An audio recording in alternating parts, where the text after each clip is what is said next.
အားလုံးပဲမင်္ဂလာပါအပေါ်ထက်အလားလေးတစ်ထည်ထိုး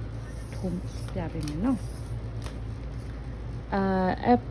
ပတ်တန်ကိုမထိုးခင်မှာဒီအထည်ကိုမထိုးခင်မှာသူ့ပတ်တန်ရဲ့သဘောတရားကိုပြောပြရမယ်ဆိုလို့ရှိရင်သူကချင်းကိုဖွင့်ပြီးကို3ချင်း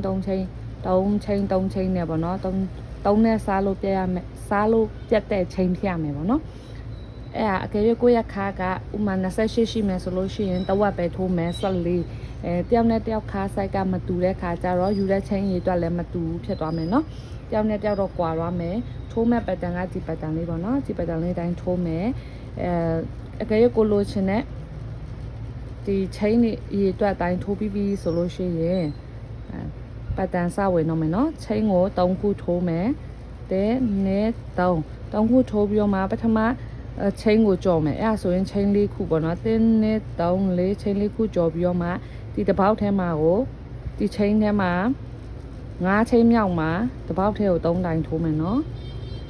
ပြီးလို့ရှိရင်ချင်းနှစ်ခုကိုအောက်ကချင်းနှစ်ခုကိုကြော်မယ်တစ်ပေါက်ထဲမှာ3တိုင်းတဲ့နဲ့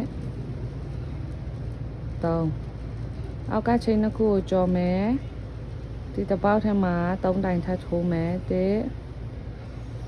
နဲ့နော်ပြီးလို့ရှိရင်နောက်တစ်ခုမှလည်း2ပေါက်ကြော်မယ်ပြီးလို့ရှိရင်အဲ့တစ်ပေါက်ထဲမှာ3တိုင်ထိုးမယ်တဲ့နဲ့